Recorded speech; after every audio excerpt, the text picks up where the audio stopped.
सल्ली अला रसूलिल करीम अम्मा बाद अऊज़ु बिल्लाहि मिनश शैतानिर रजीम बिस्मिल्लाहिर रहमानिर रहीम। आज के सप्ताहवारी अंजुमन में मैं जो बोलना चाहता हूँ वो है अजान। हर फर्ज नमाज के अदा करने के लिए अल्लाह ताला वक्त मुकर्रर कर दिया है। वक्त है कि खबर देने के वास्ते मस्जिद में अजान दी जाती है। अजान सुनने के बाद नमाज पढ़ने की गद्दे से फौरन मस्जिद में जाना चाहिए। अजान देना भी बहुत सवाब का काम है। अजान देने वाले को मुअज्जिन कहते हैं। तुम भी अजान के कलमात को ज़बानी याद कर लो और जब मौका मिले तो अजान दे दिया करो, उसमें शर्म ना करो। अजान के कलमात ये है अल्लाहु अकबर, अल्लाहु अकबर। ये दोनों कलमे एक साथ में कहो, अल्लाह सबसे बड़ा है, अल्लाह सबसे बड़ा है। अल्लाहु अकबर, अल्लाहु अकबर। ये दोनों कलमे एक साथ में कहो, अल्लाह सबसे बड़ा है, अल्लाह सबसे बड़ा है। अशहदु अल्ला इलाहा इल्लल्लाह एक साथ में कहो। मैं गवाही देता हूँ कि अल्लाह के सिवा कोई माबूद नहीं। अशहदु अल्ला इलाहा इल्लल्लाह एक साथ में कहो। मैं गवाही देता हूँ कि अल्लाह के सिवा कोई माबूद नहीं। अशहदु अन्ना मुहम्मदर रसूलुल्लाह एक साथ में कहो। मैं गवाही देता हूँ कि मोहम्मद सल्लल्लाहु अलैहि वसल्लम अल्लाह के रसूल है। अशहदु अन्ना मुहम्मदर रसूलुल्लाह एक साथ में कहो। मैं गवाही देता हूँ कि मोहम्मद सल्लल्लाहु अलैहि वसल्लम अल्लाह के रसूल है। हैया अलस सलाह एक साथ में कहो, आओ नमाज के लिए। हैया अलस सलाह एक साथ में कहो, आओ नमाज के लिए। हैया अलल फलाह एक साथ में कहो, आओ कामयाबी की तरफ। हैया अलल फलाह एक साथ में कहो, आओ कामयाबी की तरफ। अल्लाहु अकबर, अल्लाहु अकबर एक साथ में कहो। अल्लाह सबसे बड़ा है, अल्लाह सबसे बड़ा है। ला इलाहा इल्लल्लाह एक साथ में कहो। नहीं कोई माबूद सिवा अल्लाह के। ये इसमें अपनी तकरीर को खत्म करना चाहता हूँ। आखिर में दुआ है कि हम तमाम मुसलमानों को 5 वक्त की नमाज पढ़ने की तौफीक दें। आमीन। अस्सलाम वालेकुम।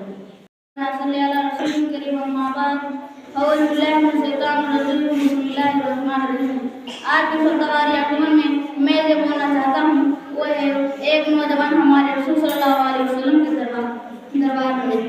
एक रोज एक अंसारी नौजवान हमारे रसूल सल्लल्लाहु अलैहि वसल्लम के दरबार में हाजिर होता है और कहता है, ए अल्लाह के रसूल, कुछ खैरात मुझको भी अनायत फरमा, मैं सख्त आदतमंद हूँ। आपने फरमाया, ए नौजवान, तुम तंदुरुस्त हो, मजबूत हो, अपने हाथों से कमा कर रोजी हासिल कर सकते हो।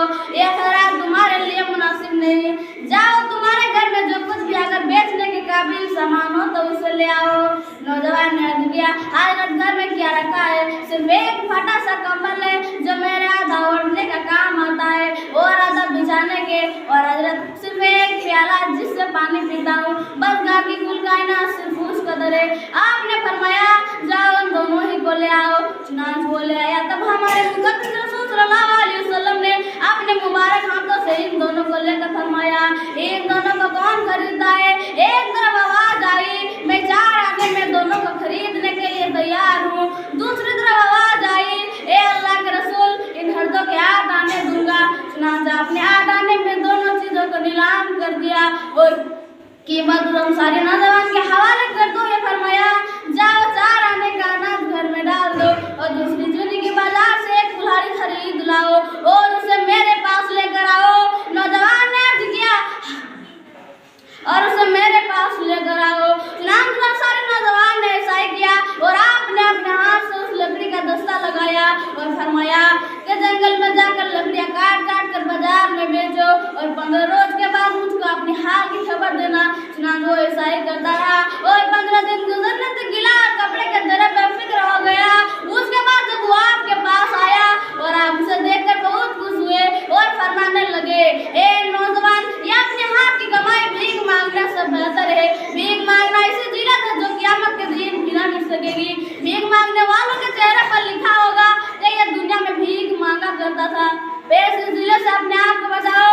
प्यारे बच्चों, हरगिज़ किसी से भीख ना मांगना, बल्कि हमेशा जोर बजोर से कमा कर खाना। मैंने जो मुशक्क़त से कभी भी ना चुराना और अपने प्यारे रसूल की हिदायत को हमेशा याद रखना। अस्सलाम वालेकुम। इधर गुजर कर दे, खता कोई नहीं छोड़ी, कोई इस्यान नहीं छोड़ा, खता कोई नहीं छोड़ी, कोई इस्यान नहीं छोड़ा।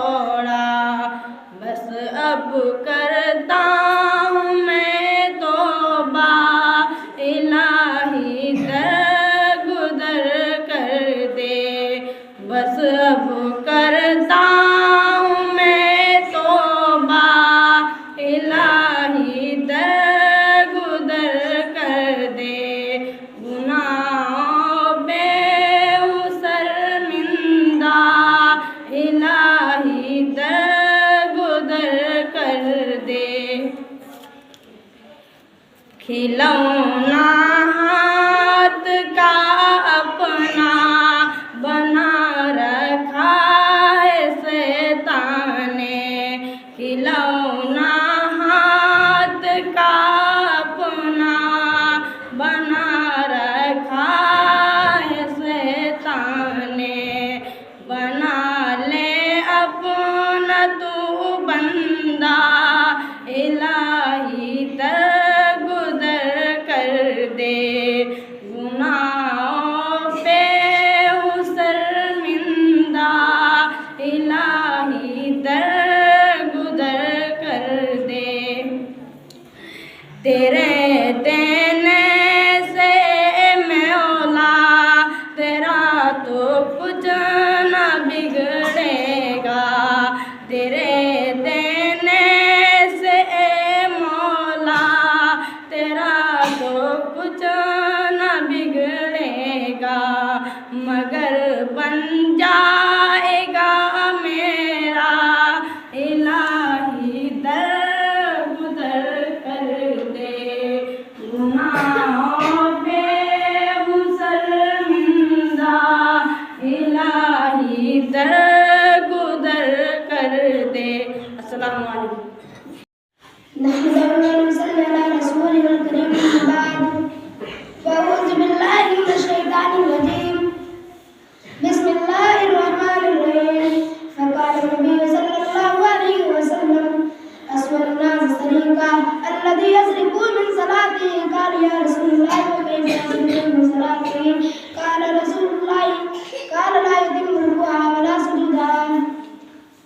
आज के सप्ताह वाले नंबर में मैं इस मुद्दे पर बोलना चाहता हूँ, बात करता हूँ। मेरे इस्लामी भाइयों, अभी अभी आपके सामने जो हदीस पाक पढ़ी गई है, इसका तर्जुमा है कि अस्वन्नास तरीका सबसे बदतरीन चोर वो है अल्लज़ी यसरिकु मिन सलाती, जो नमाज में चोरी करता है।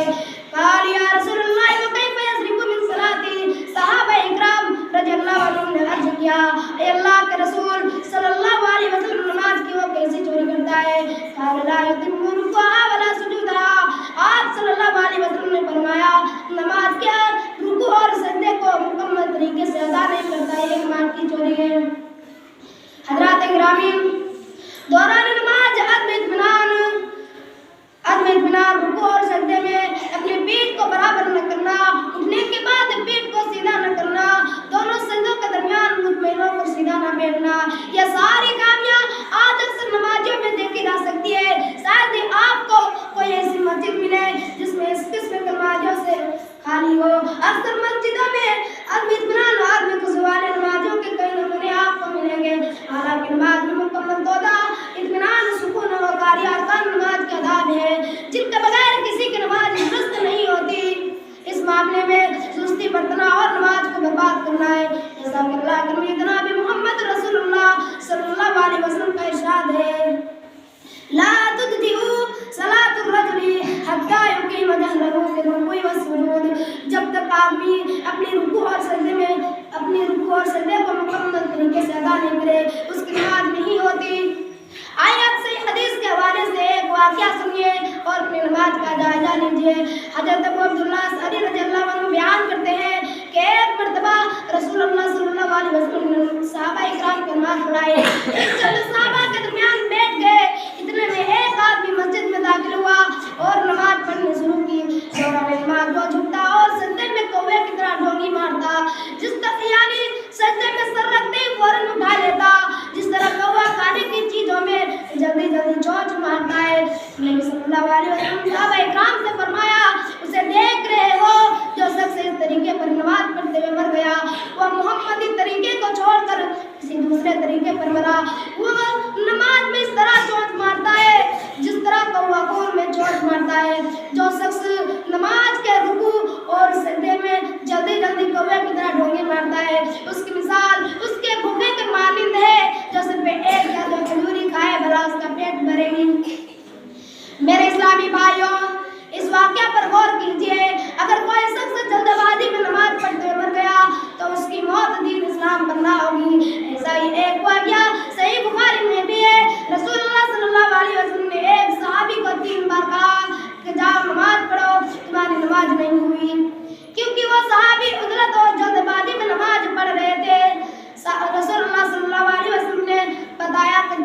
गफलत और जल्दबाजी से नमाज नहीं पढ़ो और इत्मीनान से पढ़ो। मेरे भाइयों, इस वाक़या में जिस नमाजी का जिक्र है वो रुकू और सुजूद बहुत जल्दी जल्दी करते थे और तौबा और जलसा इत्मीनान से डर डर कर नहीं करते थे। आप सल्लल्लाहु अलैहि वसल्लम ने उनसे हर बार कहा कि फिर नमाज पढ़ो, तूने नमाज पढ़ी ही नहीं। आप सल्लल्लाहु अलैहि वसल्लम ने नमाज के अरकान की अदायगी में अदम इत्मीनान को बातिल होने का सबब करार दिया है।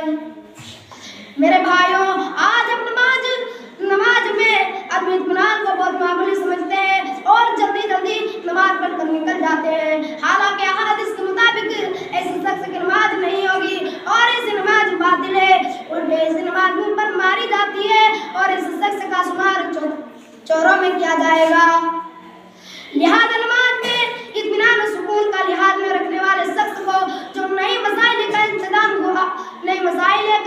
इल्म हो जाए तो जिस वक्त की नमाज बाकी हो उसे दोहरा लेना चाहिए। अब इत्मीनान वाली गुज़श्ता फर्ज नमाजें जो गुजर चुकी है उन्हें दोहराने की जरूरत नहीं, लेकिन अल्लाह ताला से माफ़ी मांगे और सच्ची तौबा करें। ये इसमें अपने तकरीर को खत्म करना चाहता हूँ। आपकी दुआ है कि रब्बुल आलमीन हम तमाम मुसलमानों को नमाज की चोरी से बचाए रखना। आमीन। दुआ है दुआ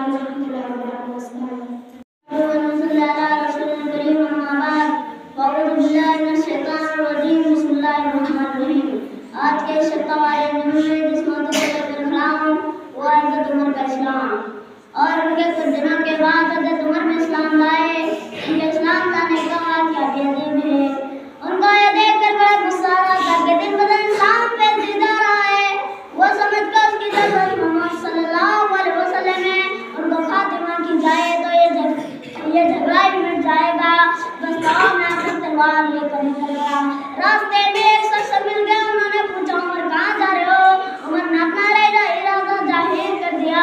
उमर कहते हुए देखकर वो मुसलमान घबरा गए। उनका रुख फिरने के लिए उनसे कहा, उमर पहले अपने घर की तो खबर लो। तुम्हारी बहन फातिमा और तुम्हारी बहन सईद भी मुसलमान हो गए हैं। हज़रत उमर को उस बात की खबर न थी। सुनते ही गुस्सा और बढ़ गया। वहीं से अपने बहनोई के घर की तरफ फेंक गए। बांध से वहाँ पहुँचे, वो प्राण कर रही थी। उमर की आवाज़ पाकर चुप हो गई। उमर की कानों में आवाज़ पहुँच चुकी थी। पूछा, क्या कर रही थी? बोला, कुछ नहीं। उन्होंने कहा कि मैंने सुन चुका हूँ कि तुमने बाप दादा का रास्ता छोड़कर मोहम्मद का नया दीन कबूल कर लिया है। ये कहकर पहले अपने बहनोई से मिल के मारना शुरू कर दिया। जब उनकी बहन अपने सफर को बचाने गई तो उनको भी मारा। बेचारी लौलान हो गई। पर तो उनकी बहन चलकर बोले, हाँ ये उमर से लोग मुसलमान हो गए हैं, जो बनाए कर लो, मगर इस्लाम का हमारा दिल से नहीं निकल सकता है। फातिमा का तो उमर का दिल पर खुद अजीब मिसरा क्या। बहन को जख्मी हालत में देखा तो दिल आनंद में पड़ गया। बोला, अच्छा वो काम तो सुना जो तुम कर रहे थे। फातिमा ने वो चंद आयत लेकर उनके सामने रख दी। पर तेज दिल बेकरार हो गया। हज़रत का पता लगा कर उनके खिदमत में पहुंचे। ये वो जमाना था कि रसूलुल्लाह सल्लल्लाहु अलैहि वसल्लम हज़रत कायम नगर में अपने चंद मुसलमान साथियों के साथ अच्छे हुए थे। उमर के हाथ में तलवार देखकर बाद मुसलमान घबरा गए, मगर हमारे हज़रत को कोई खौफ न था। वो बोले, आने दो, अगर अच्छी नीयत से आया तो खैर, वरना आपकी की तलवार से उसकी गर्दन उड़ा दूंगा। हज़रत उमर दरवाजे पर पहुंचकर दस्तक दी। हज़रत ने फरमाया, दरवाजा खोल दो। दरवाजा खोलते हमारा हज़रत खुदा गिर रहे। हज़रत ने उनका दामन पकड़ कर रेदार आवाज से कहा कि उमर किस इरादे से आए हो? उमर ये रेदार आवाज सुनकर कांप गए और हज़रत से आगे क्या? हज़रत अल्लाह और अल्लाह के आखिरी रसूल पर ईमान लाता हूँ। इसी वक्त सच्चे दिल से करना पड़ा। ये रौनक देखते तमाम मुसलमान जो मौजूद थे बेहद खुश हुए और सभी ने मिलकर उस खुशी में सभी ने मिलकर जो अल्लाहु अकबर का नारा लगाया कि मक्के की बारियां गूंजी थी।